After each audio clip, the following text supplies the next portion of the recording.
Olá, sejam todos bem-vindos. Esse é o Saúde e Vida aqui na Diário TV, uma parceria com o projeto de Portas Abertas. Se você quiser acessar a gente lá no Facebook, no YouTube, no Instagram de Portas Abertas, Demudo. E o assunto é esse mesmo, de portas abertas para todos os assuntos relacionados à saúde que muita gente tem dúvida, muita gente quer tirar. Nós trazemos os profissionais aqui para fazer um bate-papo e promover essa integração sobre um determinado assunto, determinada doença, que hoje nós vamos falar sobre epilepsia. Epilepsia tem, em março, um dia de conscientização, que nós vamos estar falando sobre isso também. E com isso nós estaremos trazendo assuntos de saúde e bem-estar, porque com a autoestima tudo vai muito bem, não é mesmo? Então, vamos estar trazendo qualidade na informação. Gostaria de que você se sentisse à vontade com os nossos convidados, que nós vamos apresentar já já.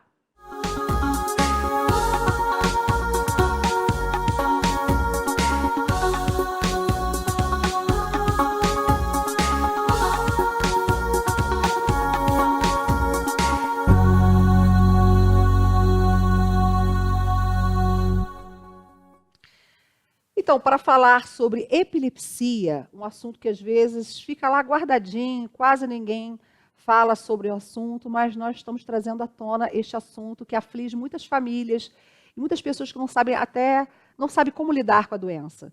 Então, aqui no estúdio nós convidamos o neurologista Américo Fernando, a psicanalista Nádia Gonçalves e a neuropsicóloga Tereza Cordeiro. Muito bem-vindos, né, ao nosso programa. E aqui o Saúde e Vida estará abordando um pouco sobre a epilepsia, porque o assunto é bem vasto, né? Ao pesquisar eu notei que o assunto é bem vasto, envolve vários profissionais, né? Mas antes de conversarmos com os nossos convidados aqui no estúdio, eu vou chamar uma matéria especial que nós fizemos com a neuropediatra Andréia Moreira. Ela também vai esclarecer um pouco do que se trata a epilepsia infantil. E retornamos daqui a pouquinho. Bom, a epilepsia é uma doença, né, do sistema nervoso central, onde você tem uma descarga elétrica anormal do cérebro, né?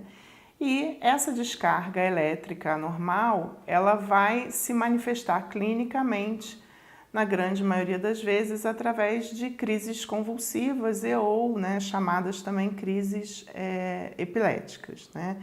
Isso acontece em qualquer época da vida, né? Desde o recém-nascido até a idade, a terceira idade, né? O idoso. A epilepsia é uma condição que pode aparecer em qualquer época da vida, né? A faixa etária pediátrica, ou seja, as crianças, é uma faixa de idade onde a epilepsia é bastante frequente, né? Porque existe toda uma questão de maturidade cerebral, né? Então esse cérebro ele ainda está se desenvolvendo, então existem epilepsias que elas acontecem só no período pediátrico, né? Ou até epilepsias que vão perdurar para sempre, mas que elas no período pediátrico podem ser um pouco mais graves, um pouco mais frequentes, né, do que na idade adulta. Então, vimos que a criança com epilepsia, ela precisa de cuidados médicos e complementares, tanto quanto os adultos, até cuidados mais especiais ainda. Que pode, inclusive, essa doença pode surgir em qualquer fase da vida, não é, doutor Américo? Exato, em qualquer fase. Até no recém-nascido, e no adulto jovem, na mulher, no idoso. Aliás, o idoso é muito pouco reconhecido a epilepsia no idoso. E é frequente. Normalmente, após os 55, 60 anos de idade, a gente tem diagnosticado muitos pacientes com epilepsia dessa faixa de idade. Sem nunca ter apresentado nada Sim, na vida. Como primeira crise, inclusive nessa faixa de idade. Se a gente for conversar sobre primeira crise, a gente tem um gráfico em U. Então, nos primeiros anos de vida, ou nos primeiros 2 anos de vida, você tem uma frequência alta de epilepsia. Ela vai diminuindo ao longo da vida. Após os 55, tem um segundo pico, que sobrepassa o da criança dos primeiros 2 anos de vida. Ah, E o mais interessante é que é muito pouco diagnosticado. uhum.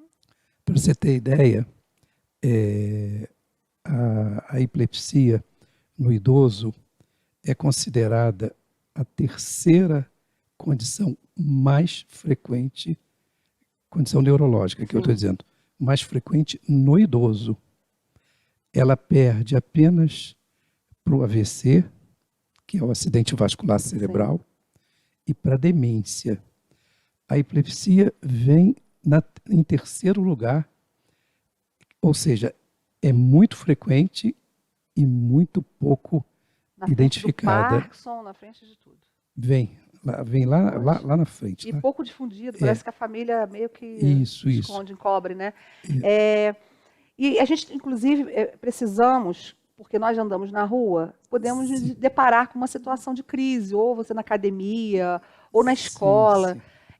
Antigamente tinha uns mitos, né, de que você tinha que desenrolar a língua, e que senão a pessoa ia engolir a própria língua, a pessoa acabava se machucando. E a gente ficava assim, meu Deus, eu tenho medo de encontrar alguém com epilepsia, que eu não vou saber o que fazer. Mas hoje em dia já tem uma informação maior sobre isso, né, doutor? Tem. Isso realmente é um dos mitos, né? O que a língua enrola e que a pessoa vai ficar sufocada. Na realidade, quando a pessoa tem uma convulsão, uma crise convulsiva, ela faz uma contratura do diafragma e ela faz uma apneia, que é uma parada transitória da respiração. No que faz a apneia, ela fica roxa. E, além de ficar roxa, tem um travamento da mandíbula. E esse travamento da mandíbula, às vezes, ele é seguido de mordedura da língua, de um ruído expiratório, que vulgarmente as pessoas chamam de ronqueira, que é um ruído da secreção. Vamos dizer assim, as pessoas imaginam que a pessoa está morrendo, o que não é o fato, né?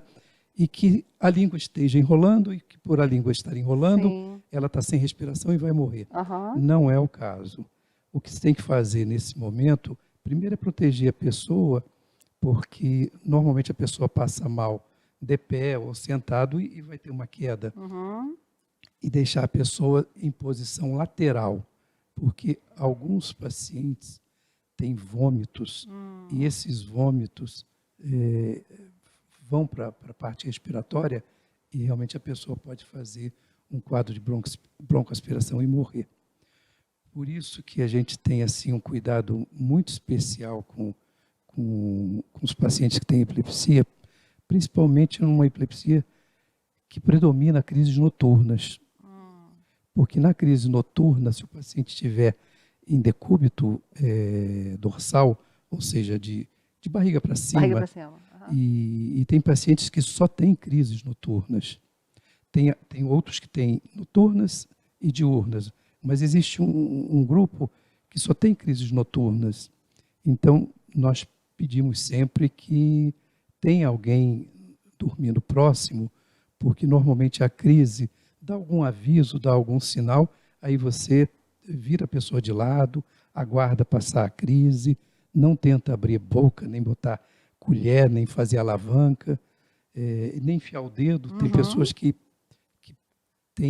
levam uma dentada, né? Sim. Por causa Sim. do trincamento da mandíbula, né?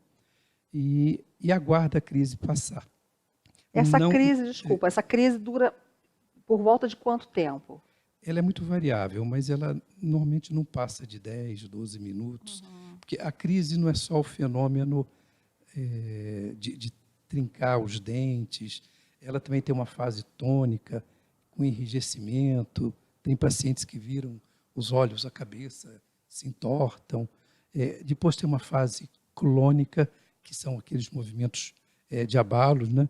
E depois uma fase chamada resolutiva, em que relaxa, aí libera urina, às vezes vomita, e aí entra num sono profundo, às vezes é o momento que faz aqueles roncos, liberação de saliva. Mas nessa hora, por exemplo, a gente encontra essa pessoa em crise em um lugar qualquer, o que a gente faz primeiro? Deixa ele de lado, confortável, tira os objetos em volta e chama um a emergência. Mas aguarda passar a crise, porque essa fase da crise costuma ser rápida. Por quê? A gente explica isso para as famílias. Às vezes a pessoa está entrando em crise, sai correndo de carro, sofre um acidente, morre todo mundo. Porque todo mundo fica apavorado. Imagina alguém dirigindo com alguém em crise. Fala assim, calma. Você tem que esperar primeiro. Espera que a crise vai passar. Depois que ela tiver cessado, não precisa sair correndo, porque a crise já está terminando. A crise passa. Os pacientes que têm muitas crises, as famílias normalmente nem levam para o hospital. Eles aguardam a crise, sabem como dão um reforço da medicação, ou ligam para o neurologista ou para o seu médico, pegam alguma orientação. Agora, a recomendação de ir para o hospital é quando há crises repetitivas, né, chamadas crises subentrantes, né, crises que uma termina, a outra já está em sequência. Mas, por exemplo, a pessoa está sozinha na rua, não tem nenhum familiar por perto. Aí, nesse caso, chamaria a emergência. Tem que chamar. Tem que chamar. Porque até a emergência chegar, a crise já cessou. Aí você faz a proteção, né? Deixar num lugar seguro, proteger a cabeça, porque, às vezes, durante a crise, a pessoa fica fazendo aqueles movimentos e bate com a testa no chão. Coloca um casaco dobrado, alguma coisa. Deixa de lado, entendeu?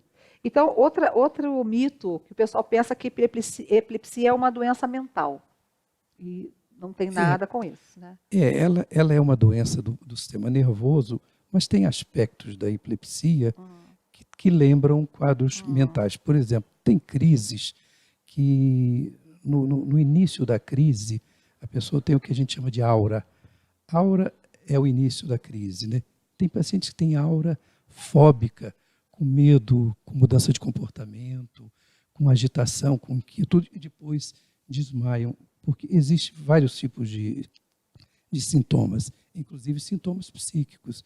Eles são relativamente frequentes nas crises. E é verdade que os pacientes com epilepsia devem evitar dirigir? Bem, há uma recomendação para isso.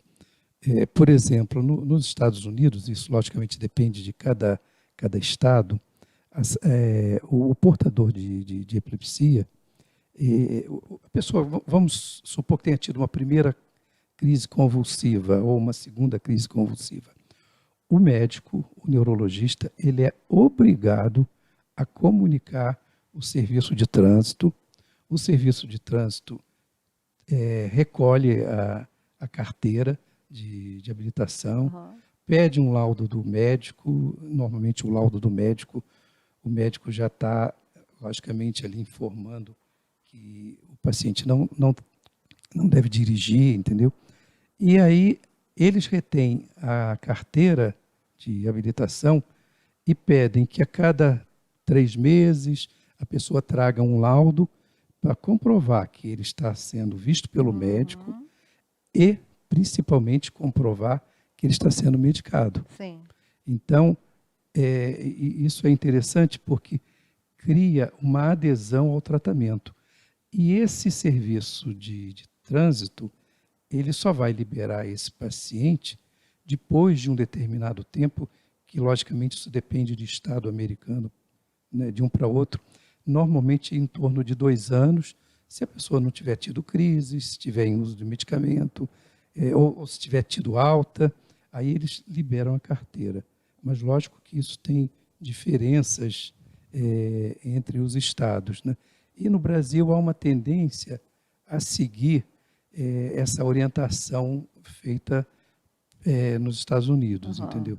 Tanto é que agora no Detran você é obrigado a descrever num documento as patologias que você tem. Qual o tipo de remédio. O tipo de remédios, etc. Porque se você tomar uma medicação que também pode dar um tipo de alteração, dar uma sonolência, alguma coisa assim, né? Sem ser a epilepsia, né? Isso. E é possível manter a consciência durante uma crise de epilepsia? Sim. existem as crises chamadas parciais, em que não há perda total de consciência. E são crises parciais, podem ser motoras, elas são chamadas parciais simples, tem até contratura motora, a pessoa assiste à crise. Né? Crise com marcha, que a gente chama de marcha jacksoniana. Tem as crises parciais, chamadas parciais complexas, em que você pode ter uma turvação de consciência. Às vezes você não tem queda, mas às vezes você tem uma turvação de consciência, às vezes com movimentos automáticos, tipo mastigação, tipo estar deglutindo alguma coisa, ou então fazendo movimentos sem sentidos com a mão. Essas crises têm um certo envolvimento parcial da consciência. Agora, essas crises, tanto as parciais simples quanto as parciais complexas, elas podem caminhar para a crise generalizada, que é aquela que tem a queda, os movimentos bilaterais, entendeu? E, doutor, o paciente com epilepsia, ele pode vir a ter uma vida normal? Sim, na maioria dos casos, sim. Ele controlando com medicamento. A gente tem que também observar que existe um paciente que tem epilepsia e que é refratário a usar remédio, quer beber bebida alcoólica, quer dirigir, quer ter a vida normal, né? Inclusive com riscos para a vida, né? Por exemplo, um jovem que seja epilético e que não esteja em uso de medicamento, que resolve nadar, ele pode correr o risco, se ele não tiver com alguém próximo que conheça a sua condição, de se afogar e morrer. Sim. Quer dizer, não se morre só no trânsito, Sim. né? Também se morre em mergulho submarino, natação, na piscina, no rio, no lago. A gente se não tiver com alguém por perto, né? Isso. Sempre após atender os nossos pacientes, a gente sempre explica o que a gente chama assim, olha, as condições de risco de vida em caso de perda de consciência. Aí a gente pede para trabalhadores, por exemplo, que trabalham com serra elétrica, trabalham em altura, ele até pode trabalhar em altura preso, sim, vamos com dizer segurança, assim, né? Mas é um risco mesmo Sim. assim, né? Os colegas têm que estar sabendo, Tem que o estar chefe. sabendo, exato. Doutor, essa primeira parte, a gente vai terminar agora o primeiro bloco. Você está Sim. convidado a participar do segundo bloco, e ainda o assunto epilepsia realmente é muito vasto, né? Tem muitos detalhes para a gente debater. O tempo é curto, mas a gente vai conseguir falar o máximo possível para Sim. que o telespectador acompanhe.